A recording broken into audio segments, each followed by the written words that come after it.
I'm Hiral Dadia. One stock that is in focus today is Westlife Foodworld on the back of a spectacular set of numbers that they've delivered in the third quarter of FY23. Akshay Jatia, Executive Director, joins us to discuss more and give us the growth outlook going ahead. Firstly, congratulations, Akshay, and commendable to see this kind of growth that has started to come in as well.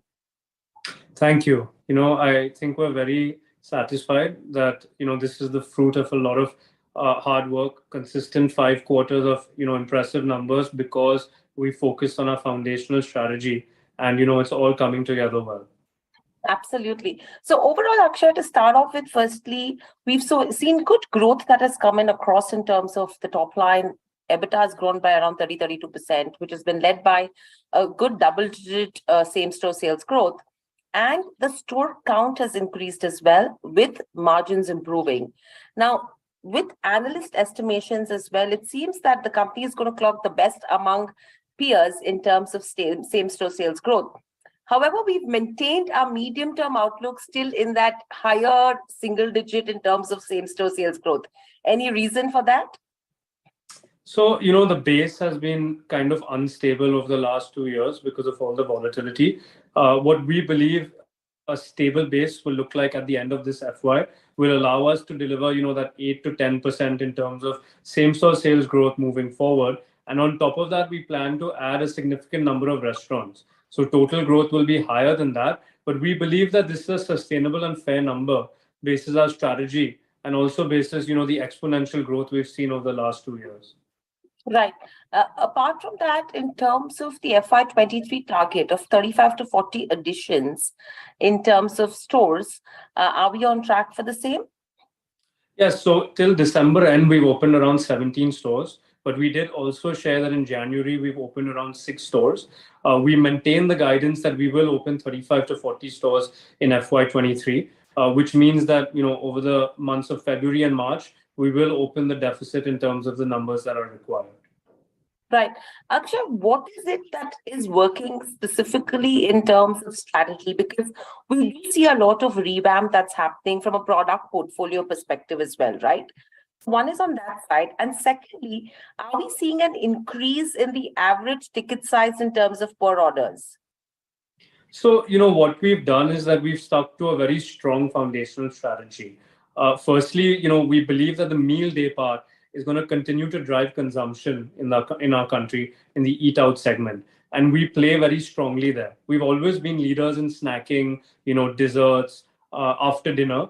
I think lunch and dinner is something that we wanted to double down on in terms of market share.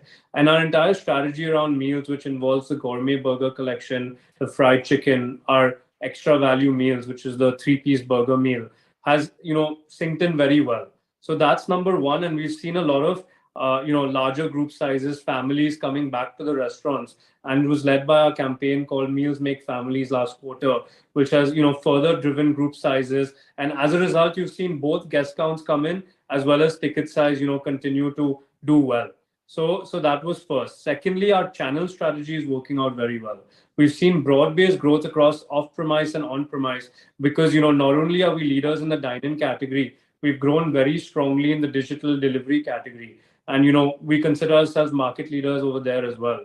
And as a result of that, we've seen broad-based growth across these 2 channels, which grew both year on year as well as over the pre-COVID base. And lastly, I think our expansion strategy has worked out well. We've opened in the right areas. The markets, including the non-metros and smaller cities, have truly accepted the brand. Our brand relevance, a lot of the brand work we've been doing has resonated with these customers. And a lot of these new stores are also starting off well. And as we mentioned in our release, our non-metros are growing even faster than metros, while metros also remain a strong part of our portfolio. Right. So with all of this said and done, if you have to divide the revenue contribution from dining versus deliveries, where does that stand and how do you see that moving from here on?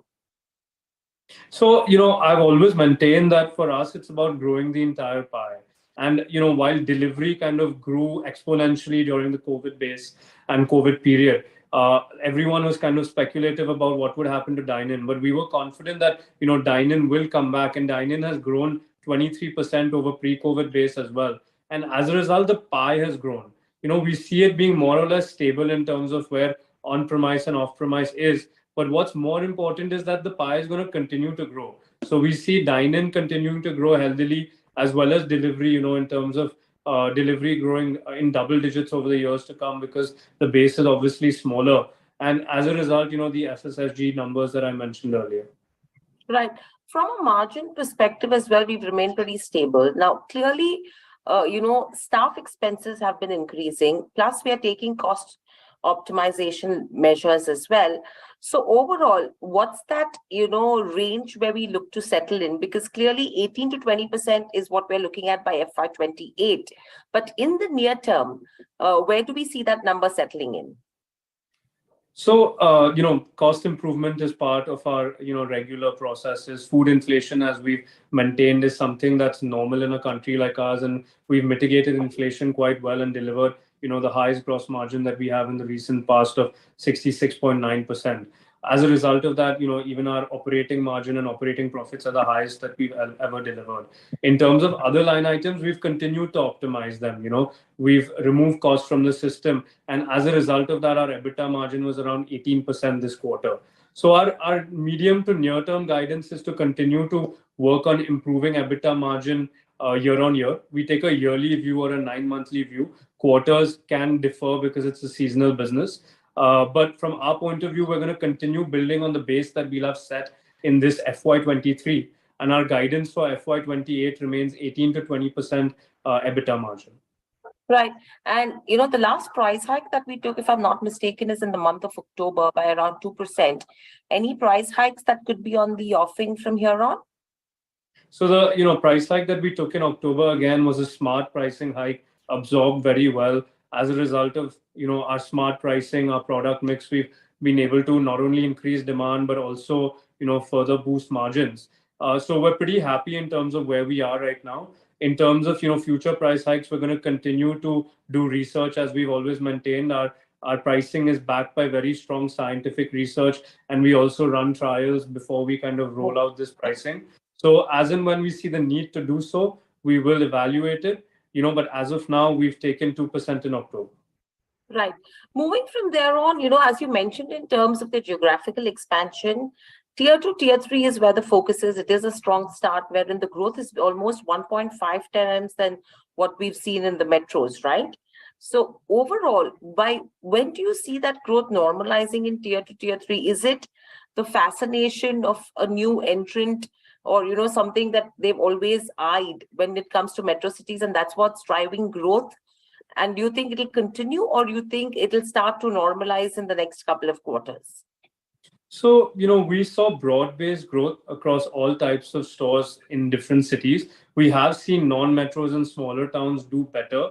What happens is that obviously when you enter a new market, there is excitement. But what's very important and encouraging for us is the brand has been accepted very well across these, non-metros. And we're seeing a lot of them sustain the momentum that, they've been showing from day one. And even in terms of the newer stores we plan to open, we definitely are encouraged and are optimistic that they will also continue to perform in terms of what we've seen as a historic trend. It's because we're also opening the stores in the right towns, in the right areas, basis the appetite for the brand and basis the appetite for, consuming. So as a result of that, we are optimistic about the penetration opportunity in these non-metros, and we put out in our Vision 2027 statement that we will open close to around 40% of our newer stores in these non-metros and smaller towns. Right.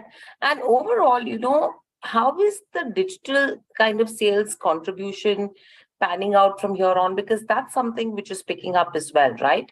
So is the contribution to revenues increasing, and where do you see that stabilizing? So we're very proud to say that roughly around 57 to 60% of our total sales are now led digitally. And it's very, encouraging, because digital sales are, measurable. You're able to understand what your consumers want because it's, backed by data. And it's also, something that ensures that a customer remains sticky. So our digital sales are led by our, global McDonald's app, which is kind of an in-store promotions application, as well as our McDelivery application, and anything that's digitally led through our self-ordering kiosks in the restaurants as well. So we're gonna continue to work on these platforms. We have grown this base considerably over the period of COVID and even in FY23. And we do plan to continue to increase this base and this contribution from digital sales. Right. And overall, the average sales per store, that has continued to inch higher, because if I see from 21, in a year from a 47.7 million, we've gone up to 64.7 million, right? Now, from here on, what's the kind of growth we're expecting, number one? And two, in terms of the average ticket size per order, how is that panning out? So, as we're continuing to grow our com sales, we're also going to be adding a large number of restaurants to the base. So as a result of that, what we've maintained is that we're going to continue to grow this number year on year. But I think, between around 7 to 7.5 CR per store is the guidance that we've given in our Vision 2027 statement, which is roughly around, I think, 600 odd stores, 580 to 630 stores with a revenue of a guidance of around, 4,000 to 4,500 CR. So, basis that, that's where we see average revenue per store growing. It's also because, like I said, we're adding a large number of stores to the base.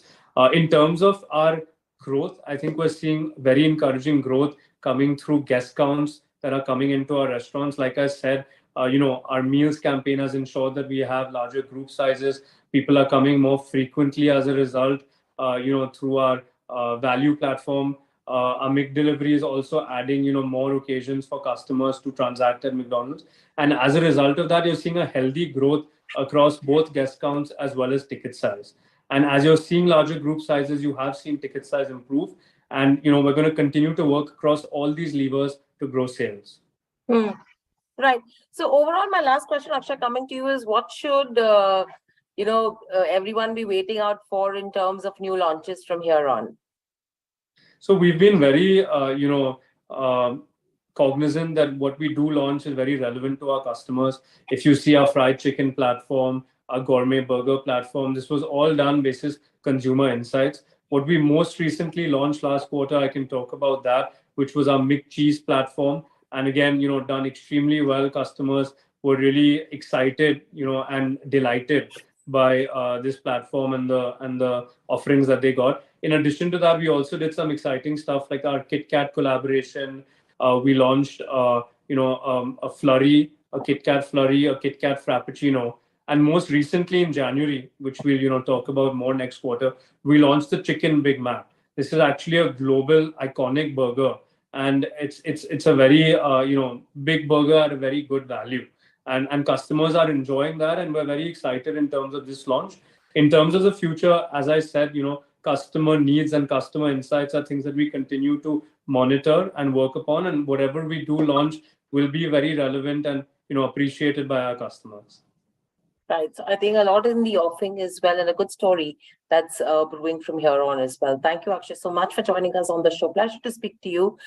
Good luck and stay safe. Speak to you soon again. Thank you so much. Thank you. Done.